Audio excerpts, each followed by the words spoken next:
So good day to you. My name is Vince Cerf. I'm Vice President and Chief Internet Evangelist at Google.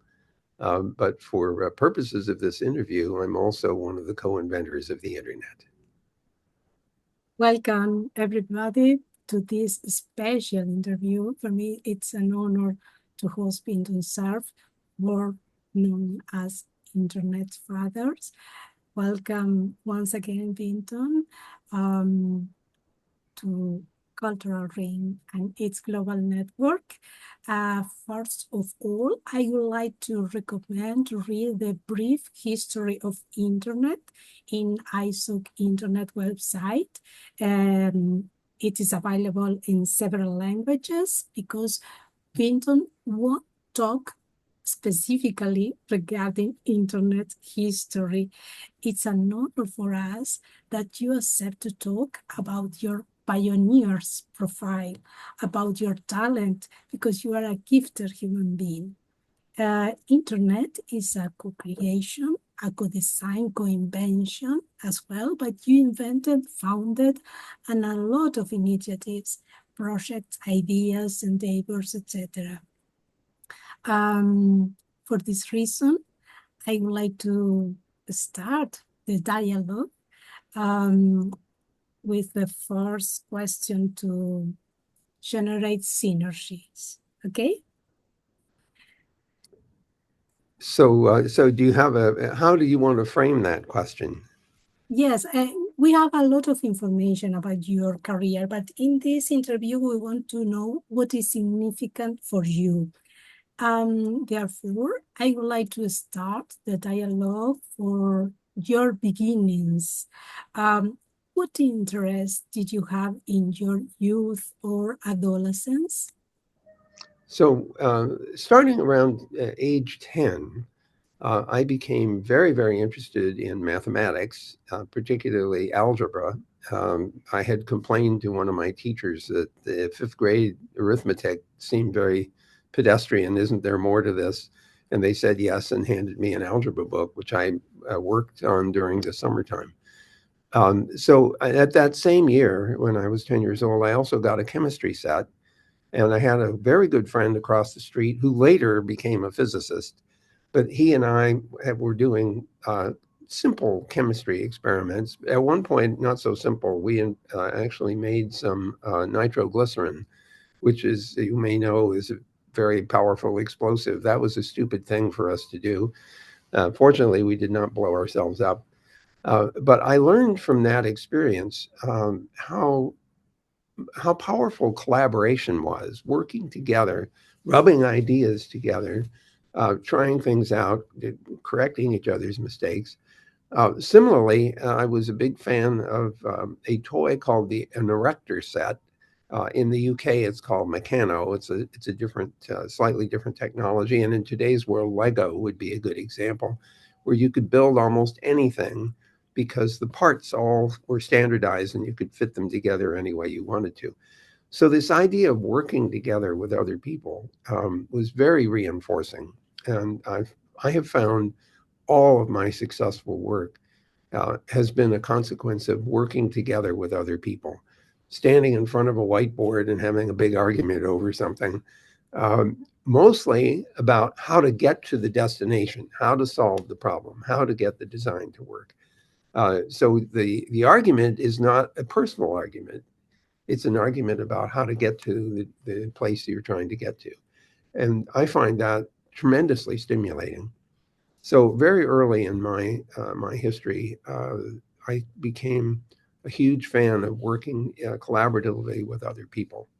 And to this day, the success of any of the things I've worked on have been the consequence of a lot of people wanting to get the same thing done, wanting to get something to work. How did you become an engineer? Well, I think that the difference between engineering and research and science is that in science, you're trying to understand the fundamentals. And in engineering, you're trying to take those fundamentals and turn them into something that's useful. And very early on in my career, the idea that you could do something that other people could use and whose ideas could be reinforced and built on was very attractive to me. So building things that other people could use became a very important source of motivation for me. And so even though my official academic education says I'm a computer scientist, I'm really an engineer. And I rely on scientists to help inform me about what the latest thinking is. You mentioned about collaboration. Collaboration is a key for creativity. I would like to ask you about how has creation worked in your career and in your life over the years? How it works your creativity? Well, first of all, the place that I love to be is in a place where nobody has been before, where there are no worked examples, and you have to start from scratch. So the internet is certainly an example of that. More recently, I mean, that work started way back in 1973. Even before that, in 1968, 69. More recently, starting in 1998, a team at the Jet Propulsion Laboratory and I started working on a design of an interplanetary internet. That effort's been going on for 26 years now, going on 27 now. And it's very far along. But it started with a small team of like 5 people, all of whom had the same desire, which was to figure out whether we could build an internet that would span across the solar system and support manned and robotic space exploration. From the perspective of 2025, that same aspiration needs to support a commercialization of space, which we're seeing before our eyes happening. The return to the moon is partly undertaken now by private sector entities, not just government agencies. And from my point of view, of course, that's tremendously exciting because that means that space exploration might no longer have to be only and solely funded by government taxation. Instead, it may be driven by real business incentives, which, of course, is what has made the internet explode all over the planet because real businesses are relying on it for their work, or they are using provision of internet service as their business. So, from my point of view, this whole idea of designing and building things that others can use is a very important part of everything I do. And the role of co-creation, particularly in your career and in your life? Well, co-creation is a very powerful tool because uh, not everyone has all the ideas that might be needed to achieve a particular objective.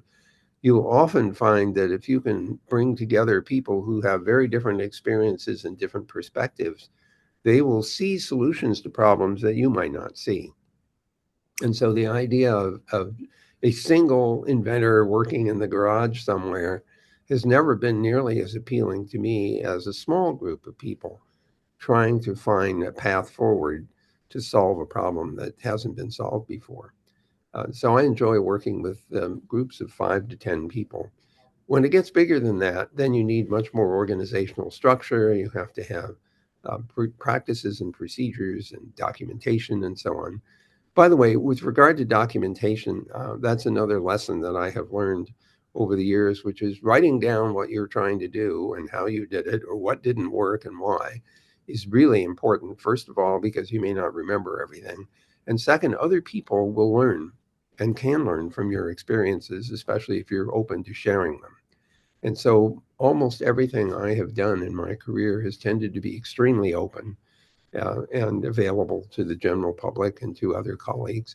And I think that too is a measure of progress, sharing ideas so that other people can take advantage of them and then accelerate progress. From my point of view, is very satisfying. And how do you see the internet field today in terms of challenges, the goals obtained from the beginnings, etc.? Well, of course, that's like asking someone to describe the universe in 25 words or less and give 3 examples. The internet has exploded across the landscape across the 40 or so years of its operation.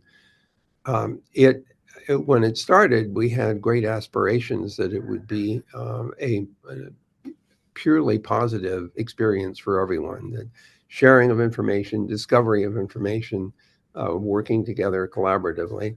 What we discovered, however, is that this is a gigantic megaphone. It is a wonderful source of content and a mechanism for sharing of information. The problem is not everyone is interested in sharing accurate and truthful content. Some people want to share lies. They want to share misinformation and disinformation. They want to persuade people to do things that perhaps they shouldn't do.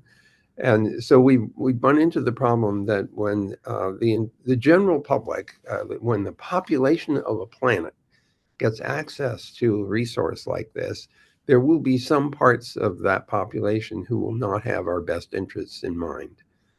And we now have to cope with that as one of the big challenges. How do we preserve all the value that the internet has delivered and can deliver in the future while defending against some of the abuses that show up?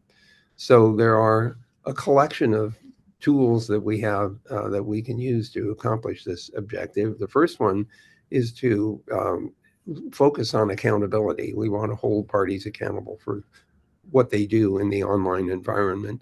We need to teach people to think critically about what they see and hear because they need to learn how to filter out and reject bad information, misinformation, or other kinds of bad influence.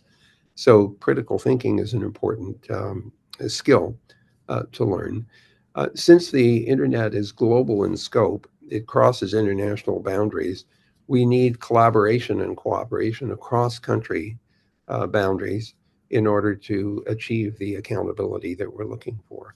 We also, I think, need to hold parties accountable for the products and services that they offer. If they turn out to cause harm, then there has to be some liability for that. There has to be some accounting for harmful side effects. So all of that has occupied the World Summit on the Information Society since it was first held in 2003. And the subsequent Internet Governance Forum, which was started in 2006 and continues to this day, that organization, that gathering, has been focused on the increasing collection of challenges that the internet poses for our social and economic well-being. I'm still an optimist. I still believe that the internet will deliver far more value than harm, but we will have to pay attention to the potential hazardous side effects. I've been talking to people about an internet driver's license. I don't really mean you should have to get a license to use the internet, but the same kind of training that we give to people before we give them the keys to the car, we say, listen, you need to show us that you know what the rules of the road are. You need to show us that you know how to drive safely and defensively. The same argument can be made about giving people access to the internet. We should say, before you go there, you need to show us that you know how to use this system in a safe way. You need to be aware of what some of the hazards are. And so you might issue a figurative driver's license for the internet in order to assure yourself that newcomers know what they're getting into. From focusing in co-creation, how do you see co-creation working in the internet or IT field, particularly currently? Well, just going back to the pandemic period for just a moment, all of us experienced a kind of online interaction that only was available to the research community in earlier years. And we were forced into this online collaboration, just as we're doing in this conversation. And I think that there were lessons derived from that experience where a broad segment of the population discovered that you could work together even if you were not co-located. Of course, I prefer co-located work for several reasons. First of all, when you're in the same physical place and in the same time zone, which is important, then you're both awake at the same time. in the online environment, time zones may vary pretty dramatically, and one of you may be up at midnight and the other one is working at 7 o'clock in the morning. Also, you don't get to share meals together quite as nicely as you can when you're physically in the same place. So co-creation is a very important part of invention, in my opinion. But we've demonstrated that the internet provides us with yet another tool for collaboration and cooperation and co-creation, even if we're not physically co-located. Not only that, but it also is a huge repository for information that we can use in order to co-create together. The best examples I have of this are open source software. There are these so-called repositories with huge amounts of source code available to everyone under various terms and conditions. The whole idea is that you offer this open source for other people to benefit from, to modify, and to extend. And the fact that you can do this in the online environment just makes it all the more powerful, because now you have access to whatever it is, 8 billion people on the planet, theoretically.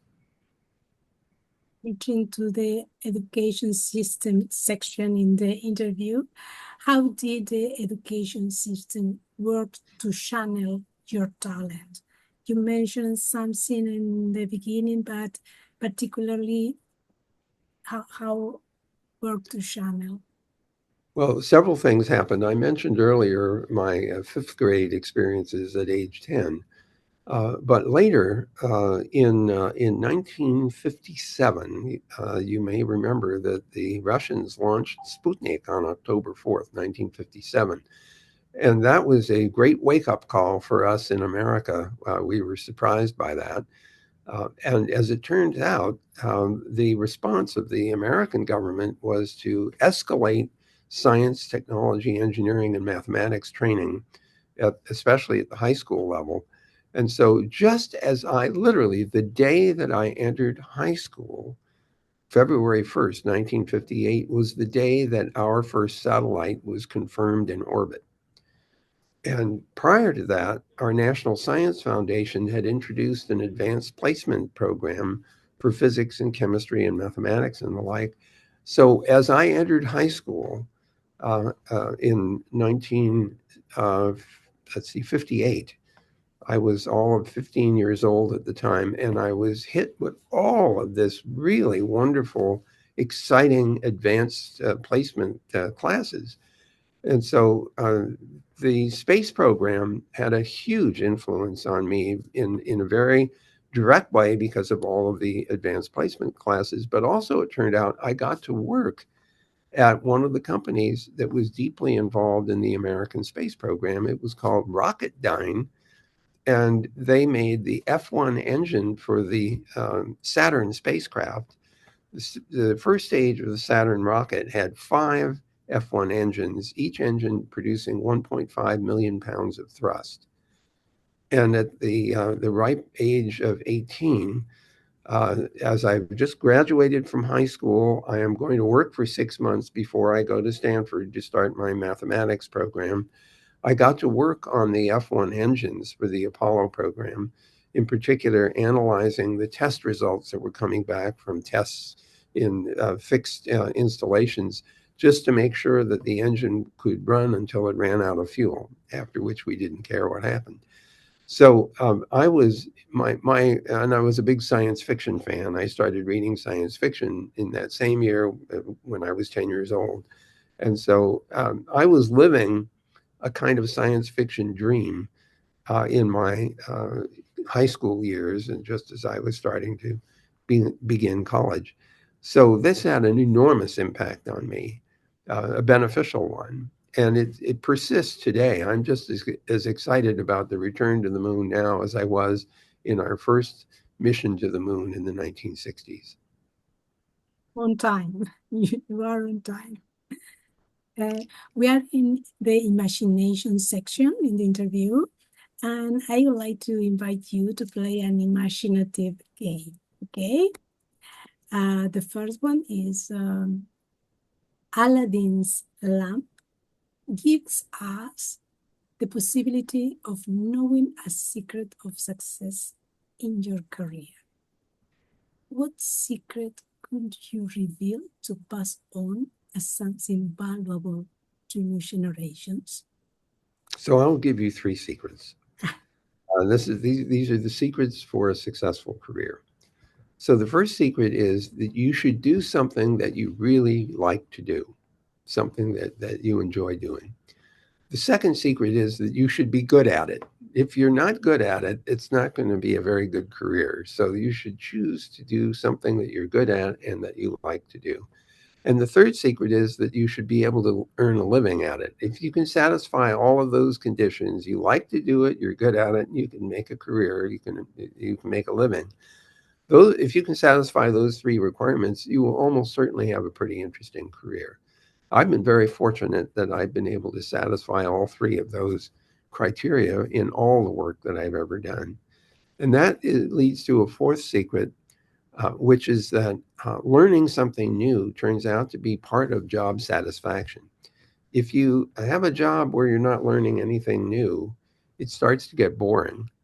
I have had the good fortune of never being bored because there's always something new coming along, some new idea, some new challenge, some notion of being in a place where nobody's ever been before and trying to figure out what to do.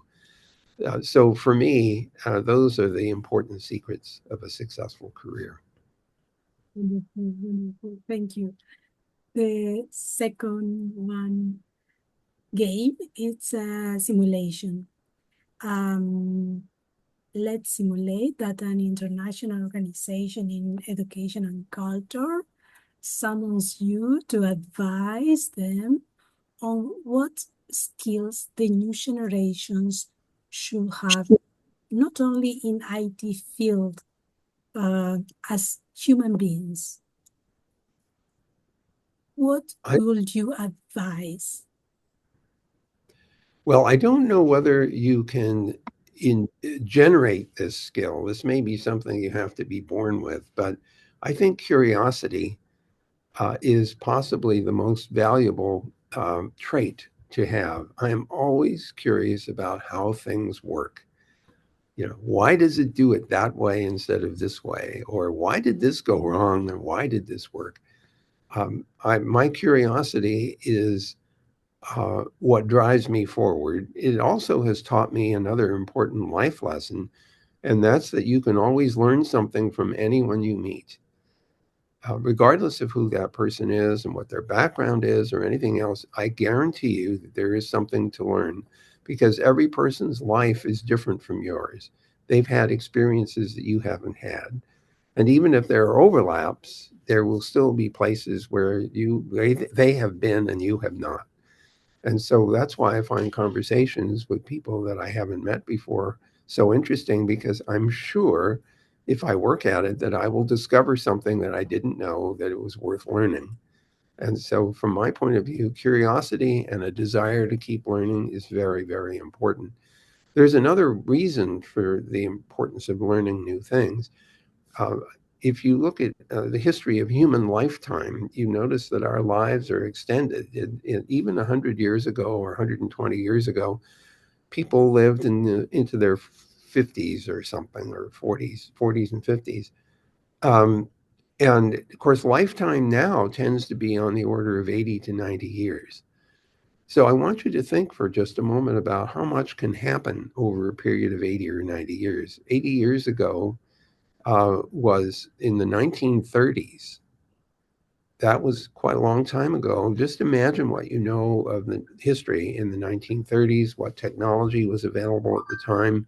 This was before the invention of the transistor. This is before the atomic bomb. This is before jet airplanes to first order.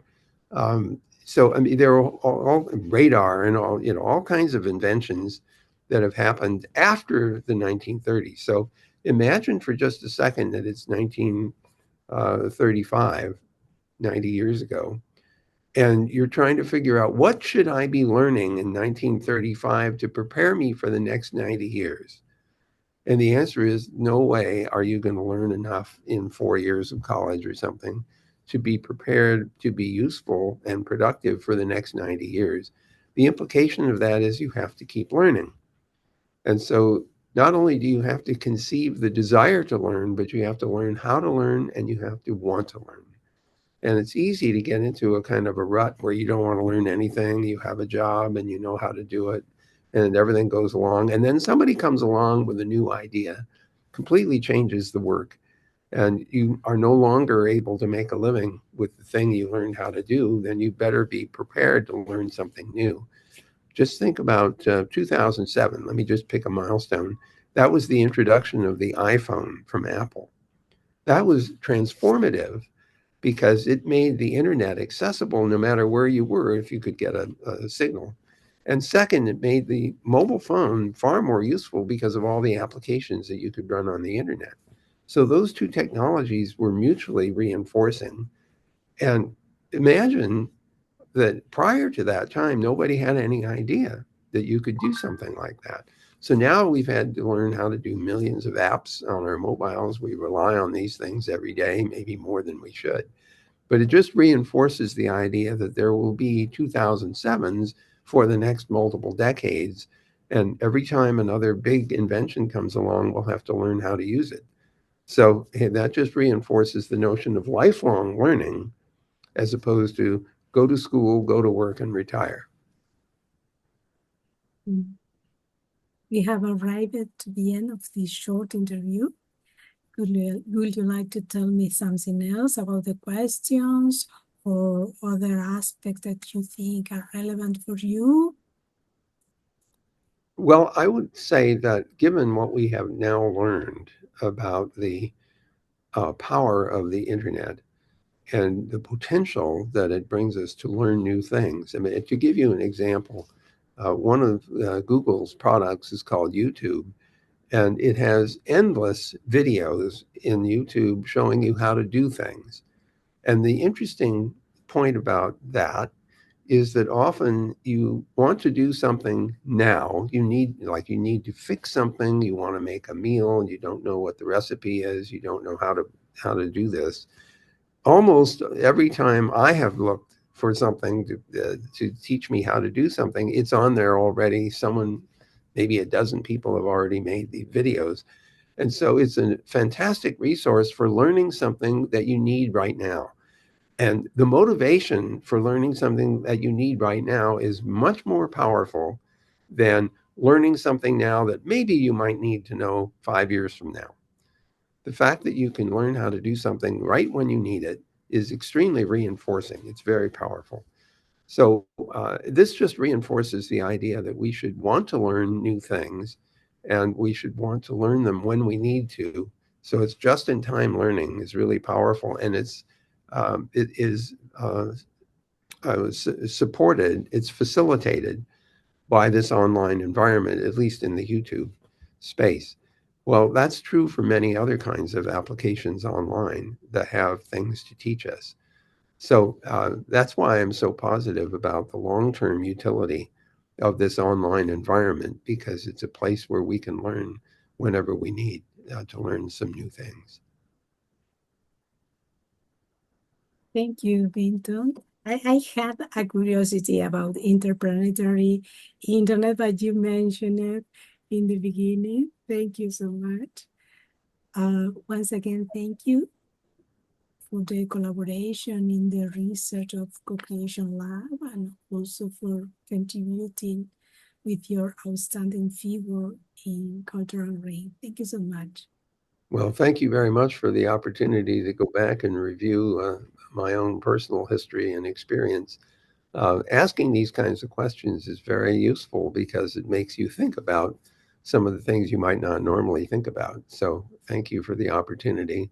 I look forward to another conversation perhaps sometime in the future.